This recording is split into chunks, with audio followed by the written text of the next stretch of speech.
Hello, welcome to the first Aragon community meeting. I'm Tato, the community lead, and this time we're going to have introduction to Aragon community meetings by Luis, who can take it away. Sure. Hey guys. So I'm Luis. I'm the project lead for Aragon, and I just want to say that we are starting to make these monthly community meetings, maybe because community is kind of everything we do. Like we are here for you guys to answer any question, to answer any issue or doubt, and we believe that we are in this beautiful position of having a lot of people that are aligned with us to make this project happen. And that's one of the beautiful things about blockchain, and that's one of the beautiful things about tokens is that you guys are a part of what we are doing. So that's very powerful, and we just want to give you voice. Gather your ideas, gather any questions that you may have about the development of the project, the team as well. The team has grown a lot, like 300% or so since, or even 400% since like 2 months ago, which were just Jorge and me. So maybe we can also like do brief intros of each member of the team and just jump to the questions, and that will be the one coordinating that.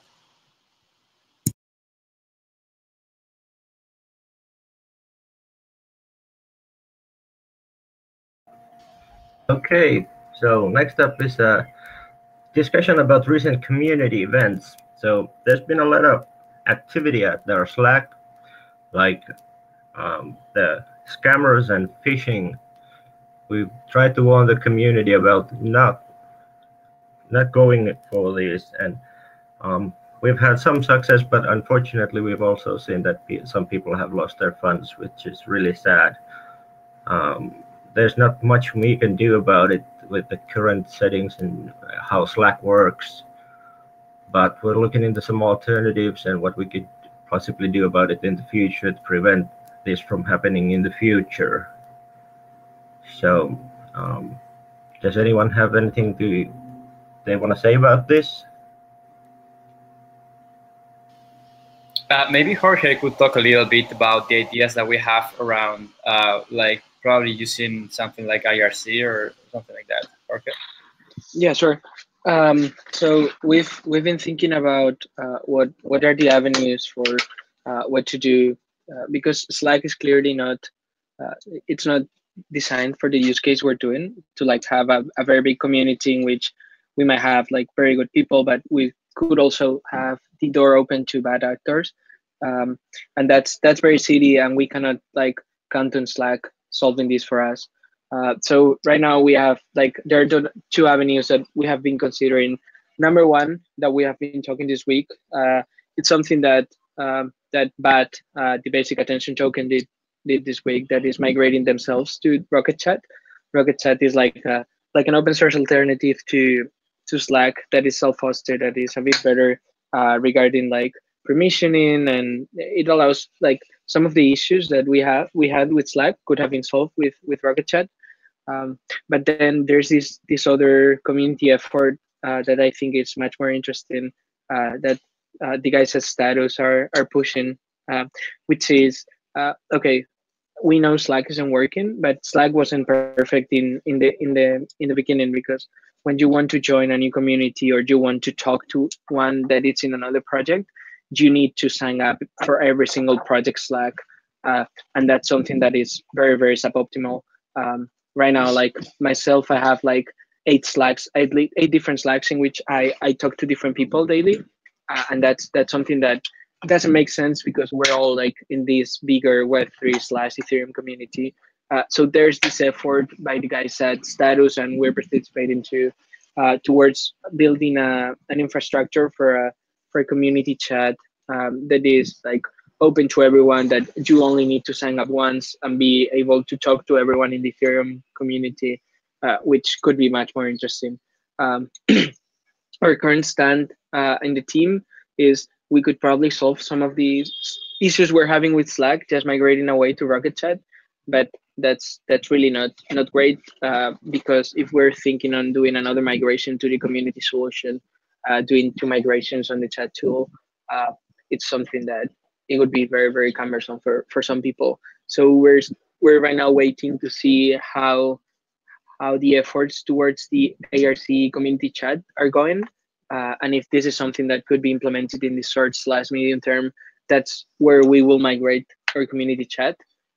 If not, if this is something that it's not happening, then we will look for our own solution.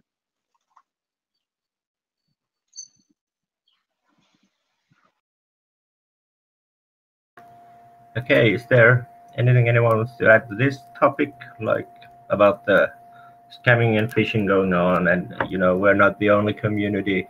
We're one of the communities or projects that has been targeted for this, and it's been going on in almost all the Ethereum crypto related Slack. So it's something that the community will hopefully try to solve as a together.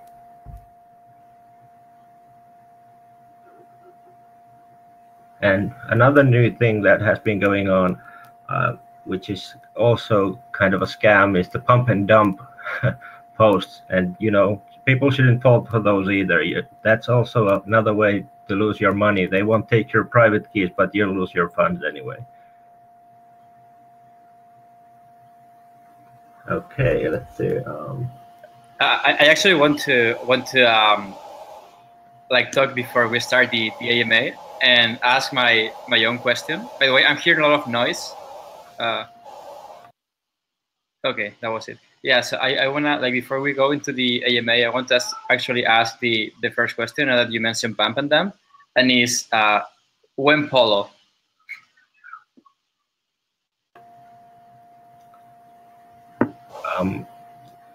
Well, I don't see anyone volunteering to answer this one, so that was just kidding. I'm gonna turn this over to Luis.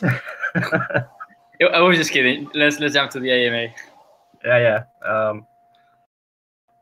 Okay, let's take a look at the questions.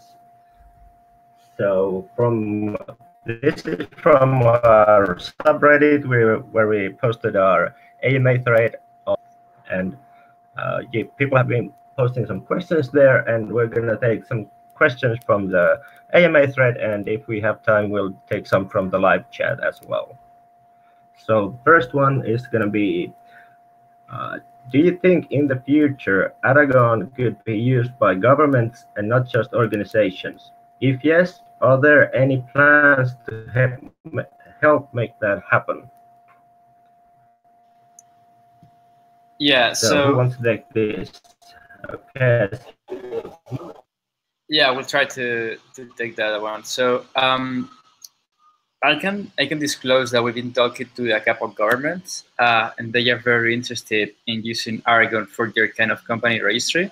There is a very interesting effort happening in the canton of Zug, and they are pretty much receptive to seeing how Aragon organizations can be created on the public Ethereum chain and can be legal entities, considered as legal entities in the canton of Zug, so in Switzerland. And that's very interesting. I mean, what I'm not very bullish about is having like private chains and having governments with like its own private chain. I mean, that would be great because, that kind of solves the problem of having to do a lot of bureaucracy. But on the other hand, if they are not in the public chain, it kind of misses the point of making things, truly transparent and truly global. So, we have been in conversations with a couple of governments, and it is still in a super early phase. If we can get to a point in which some Aragon organizations, if they comply with some regulations or whatever, can be considered legal entities in some government, that's something that we could probably explore. But we are not like very interested in like kind of private chain use cases. But yeah, I can say we're dedicating some time to that. Not a lot of time, but that's something that we are trying to explore. Anyone would add anything to that? No? Okay. Then let's go over to the next question. It says that the DAOs fall under the jurisdiction of the Aragon network. Do DAOs have tax liabilities and other corporate liabilities? The original DAO sold what is considered to be illegal securities. Well, okay. Now ICOs ICOs are careful not to allow US citizens to participate for fear of the SEC.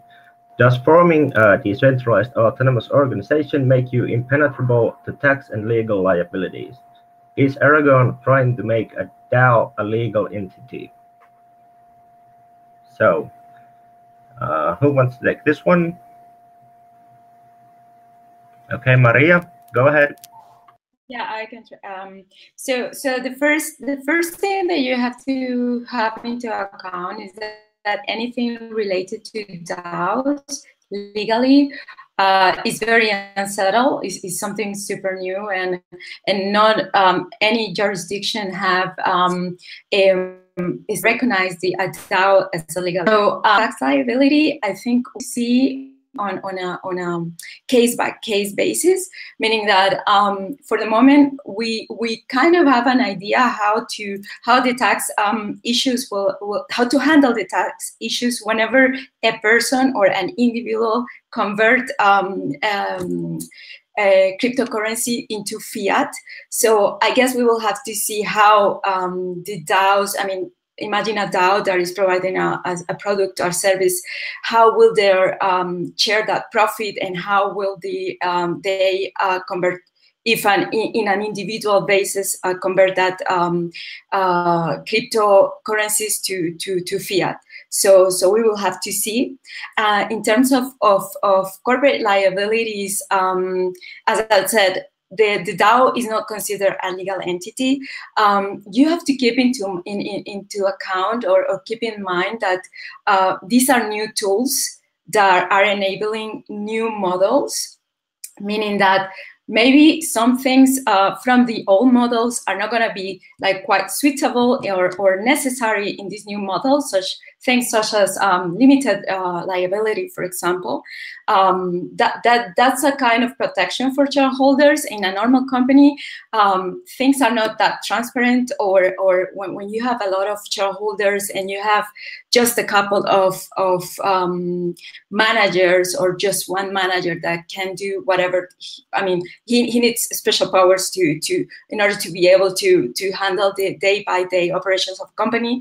And so, yeah, you have a limited liability. But in terms of a DAO, I mean, you have to think that normally those entities are going to be regulated by their own rules, which is the code, and you will see it. You can see it that up front. So it's a pretty open issue, I would say. And in terms of I saw in the question of general liability, like general legal liability, I think people need to keep in mind as well that whether they like it or not, they live in a country, they live in a jurisdiction. So there are regimes that even if you are using these new tools, you will have to keep them into account, meaning consumer protection rules, criminal law. So if you want to use a DAO to do something illicit, yeah, I mean, probably you can end up in jail, even if you use a DAO and you are in this kind of new world. Also, regarding the question, there was the question, I saw that the person was asking if we want to make a DAO legal, and as Luis said, yeah, I mean, it's something that we are very open to it. It's not something that we are embracing it's not one of our priorities to go and do lobbying with different governments so they can reform the law and make a DAO a legal entity. But however, what is probably going to happen is that with Aragon, we are offering an alternative. So this alternative is going to coexist with the legal alternative. And so they are going to shape each other. So probably in the future, the legal system is going to have to recognize this kind of DAOs.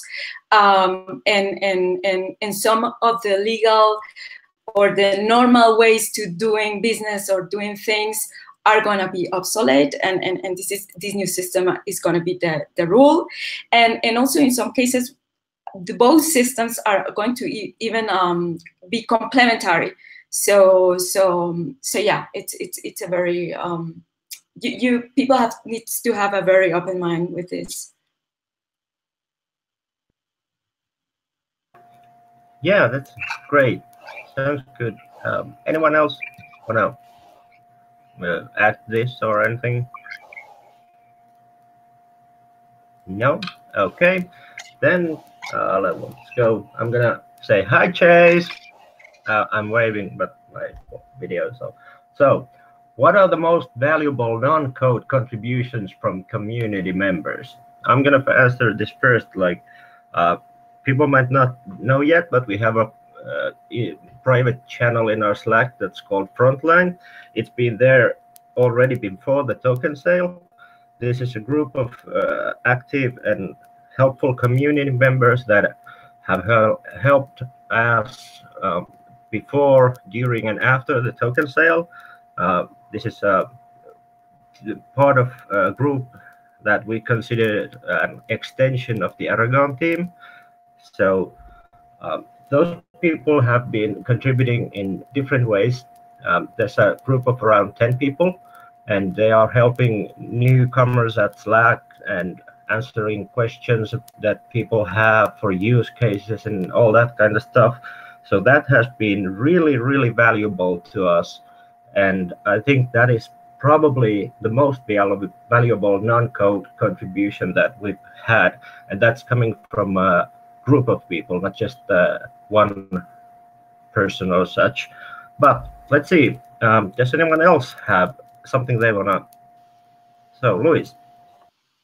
Yeah, I just want to kind of remark the importance of what you just said, Tatu. Like these community members were there during the token sale, and all team back then. And these guys taking care of the Slack community and taking care that people didn't get scammed and all of that was crucial for us to be focused on the code, was crucial for us to be focused on making sure that the community knew about our token sale and making sure that token sale went totally smooth and without any kind of drama. So thank you guys. That was awesome.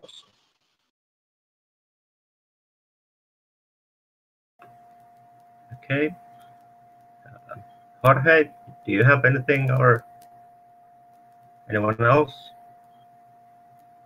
No. Yeah, not much more to add. I mean, I would say, like, as an anecdote, the guys from Frontline had our phone number during the sale because we were totally disconnected while the sale was going on. And then there was like a small scam attack, and then they called us during the sale, and like that was very helpful because Luis could then like focus on like pulling them away in like 1 second, but without having to be on the chat while the sale was going on, and we were making sure everything was running smoothly, and that was like very, very helpful. Yeah, we're really grateful for the guys over at Frontline. And also I have to add that back then Tatu was not in the core team, so he basically was one of the guys in this group, and then he joined the team. Yeah, and also I want to add that while we talk about a lot about Frontline being a part of and around the token sale, it's an ongoing thing, and we are gonna continue to invite new people to join the Frontline, and we really want people who can commit to helping us, being part of the community, active members, and we also want to reward them. We'll probably do some kind of small rewards for the Frontline team, and we might have when we grow, we might have different groups, like a different Frontline group for Reddit, or one for Twitter, or sort of Akasha, or whatever. So this is an ongoing thing, and it's mentioned in our community governance model, and as well as our code of conduct and all that. So that's something that is ongoing and growing as well. So we're gonna take another question. There's one that's has multiple. So let's take this one.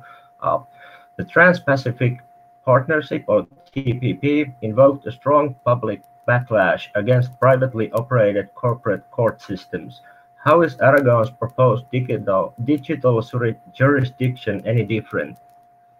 I'm guessing that Luis or Jorge want to open on this because we haven't talked about the ANJ a lot in the public yet. Yeah, I'm very passionate about this part here. So, what I believe is happening with the DTP is that you have these governments that are, there are huge governments, and they're basically giving some incentives for the companies and for the corporations to be kind of pegged to them in a way. So you have governments who favor these huge corporations, and so these corporations end up kind of lobbying. Like, something that you learn when you are a startup, for example, in the Valley, and you want to change something regarding regulation, is that you have to basically put money where your mouth is, and you have to lobby with the government. And for me, for a European, that's so weird. That's so weird that a company can change the law with just money and lobbying. But it happens with the current setup and how the world works. So our thesis is that if you remove all of these centralized power authorities, you will end up with a system that is much fairer than the system we have right now. So there is a very interesting post that we have in our blog that talks about how basically this intermediating trade makes the world a more fair place. So I really believe that that's going to happen. And I really believe that when you remove all of the incentives that governments have to actually kind of give preferences or give better access to these huge companies, because in the end, TTP is just a way for a huge company to make things that they couldn't do before. There was no way they could do before. So if you remove the government out of the equation there's no one to grant this huge power to these companies. So, I think it all comes back to this phrase I really like. I believe it's Noam Chomsky's phrase, which is that all power has to be justified. And so the way we're fixing that is that power is justified because the project, and if the community doesn't really like what you're doing, they do really have the tools to hurt you. And that tools are, for example, tokens. So we don't have that tools in the traditional world. So I do really believe that with blockchain projects and with decentralized governance, we can fix that. And we can make the world a more fair place than the world we live right now with these corporations and governments and the DTP.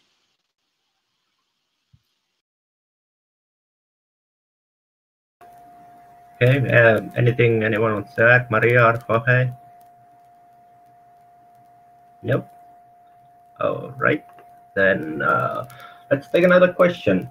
This is also from Chase. How does Aragon plan to address the poor user experience inherent in blockchain-based decentralized applications? For example, that every little thing costs money and takes a long time. I think it would be cool if Jorge maybe could talk a little bit about the Metropolis and how what some of those problems could be solved with Metropolis. On the other hand, people when they use Aragon, they really feel that we have really come to an extent in which the product is super easy to use. I don't know if my mom could use it, but I think almost. And she only uses WhatsApp, doesn't even know how to use Facebook. So, I think we just have to really focus on explaining in a way that they get it, and not explaining things and hiding things away that the user don't really want to focus on. So, years ago in the Bitcoin community, for example, all the products that were released were super geeky and super geeky focused. Nowadays, we are seeing products like Status, like District 0S, like us, who are really taking design seriously. And so I think it's just a matter of how your priorities are set.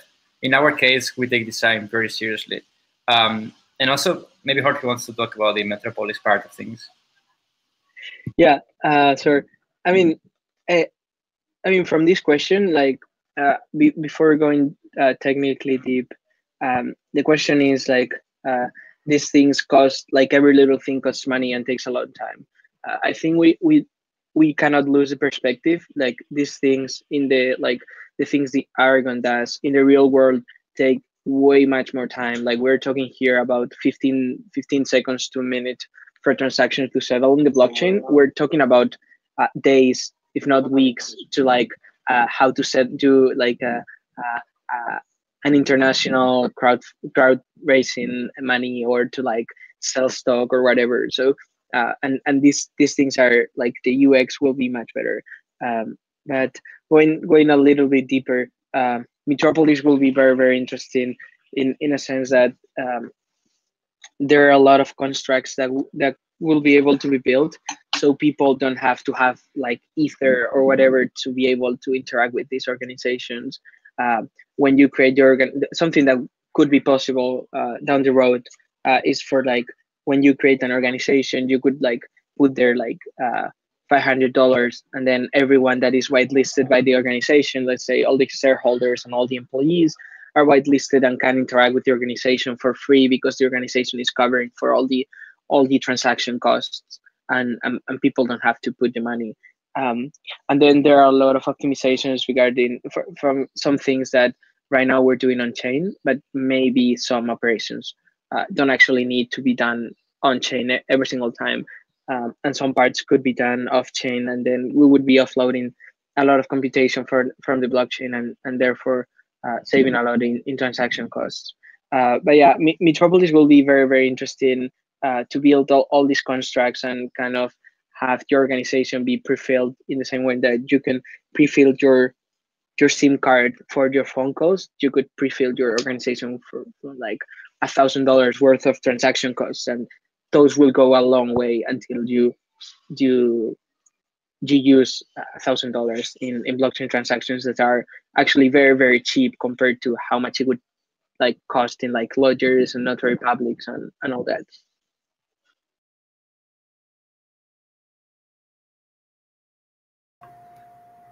Yeah, that sounds good.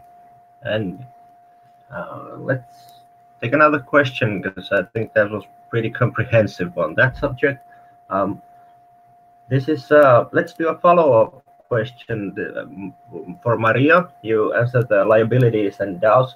So would you be able to discuss this in the future so as to provide legal options that could represent themselves hard-coded? What kind of legal counsel are you looking at that would help make these decisions? So I'm going to set this up by saying that Aragon is going to be modular. So there are going to be modules that are going to be built by Aragon, and then there's going to be third-party modules that anyone can create and build. So Maria, you want to answer this, or perhaps Luis or someone else? I would say, so yeah, I would say that apart from that, yeah, I mean, we are looking at possibility of issue some legal guidance, but like in like very general, you know, we are not a lawyer team. We are not lawyer. I mean, my background is in law, but I'm not your lawyer, and Aragon is not your lawyer. So each company, each project, each organization should like consult to their own lawyers. But we also would like to have like some type of guidelines, so people have a more clear idea. Yes, Luis or Jorge, anyone wanna say something about this? I just want to add that having this kind of legal guidelines, I think it will help a lot of DAOs to flourish, because people, you know, a lot of people are scared of the implications, and usually what we have found out is that they don't really have a lot of like bad implications if you just do things right. Like Maria said before, like if you are doing illegal stuff, then yeah, it will probably be illegal too if you are doing that with a DAO.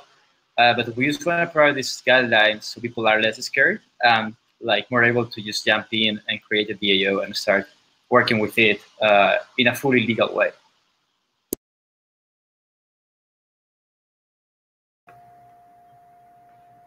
Okay, I think no one has anything to add to this. So the next question from Scott Lewis: Aragon uses a unique model for keeping custody of the funds raised during the token sale that seems to protect the contributed funds in a unique and effective manner. When will this model be available for other projects to use for their token sales on the Aragon network? So when will other projects be able to use Aragon for token sales? Is basically the question. Luis. So we plan to release the first version to a select group of users in Q4 this year, and a public version shortly after. So I think we like a safe date to give is either Q4 this year or Q1 next year. So that's basically an estimate. We have to make sure that all the contracts are properly outdated and like everything is working fine. But yeah, I think like half a year from now we could be seeing actual DAOs in the mainnet, and that's amazing.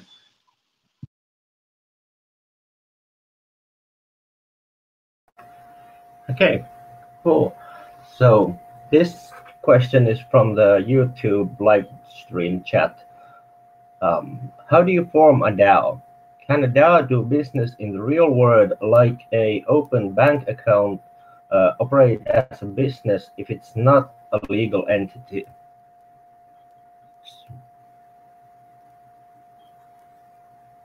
Who wants to tackle this one?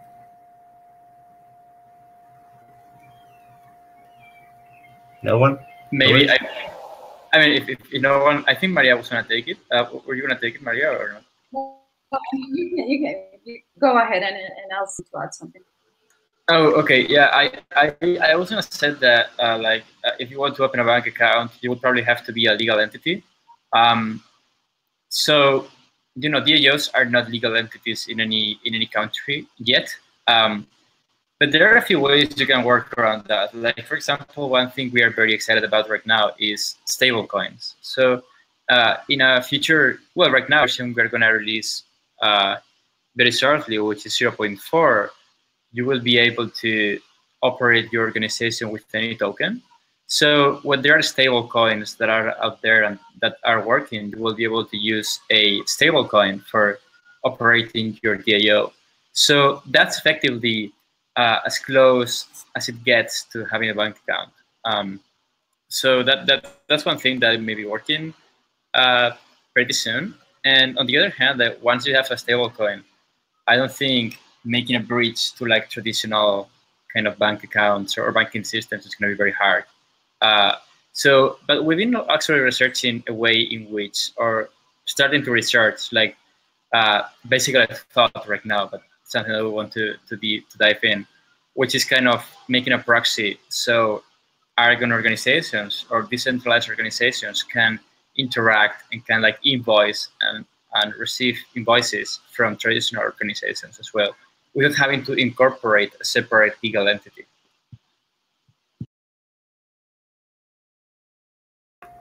Anything you want to add, Maria?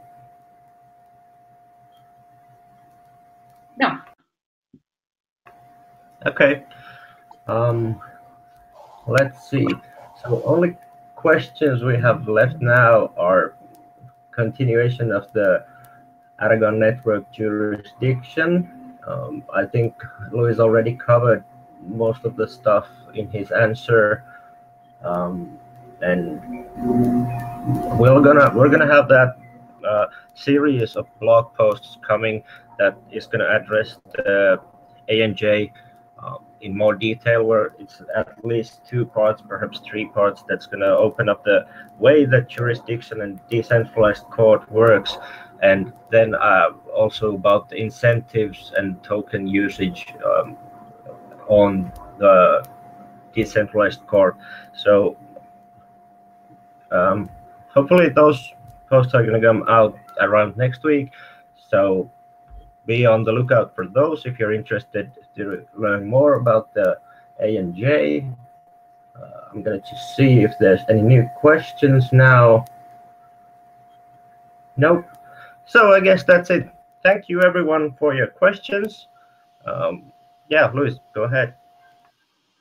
I just want to add something, not a question, but like I just want to tell people that in the future we are gonna do more of this stuff. Obviously, like we're gonna do one of these each month, and also we are working on transparency on another different matters. So kind of, you know, for example, funds transparency, making sure that people that we are accountable with the funds that we spend. So I just want to thank Kenny from MakerDAO and also from the DAI Foundation, which is one of all of his advice on how to implement this community governance model. And I just want to say that we are working on it. We are working on enhance it. So if you guys have any way to make it better, just drop to our GitHub, github.com/Aragon/governance, and propose anything. Yeah, do hit us up on GitHub and all at Slack. You know, we'll always answer all the questions, and we'll have the monthly AMA like this. So do come up and hit us up with new questions for next month. And one more thing that I want to add is welcome, Oliver. We haven't really made it official yet, but Oliver is new and the latest addition to the team. So hi and welcome, Oliver. Thank you. It's great to be here. Cool. So I guess that's it for the first community meeting. Is there, Jorge, you want to add something? I think we're good. Everything's been said. Yeah, but last one to that beer, Luis. Yeah. Okay. So thank you, and come by again next month. Goodbye. Thank you guys. Have a good Bye. weekend, everyone.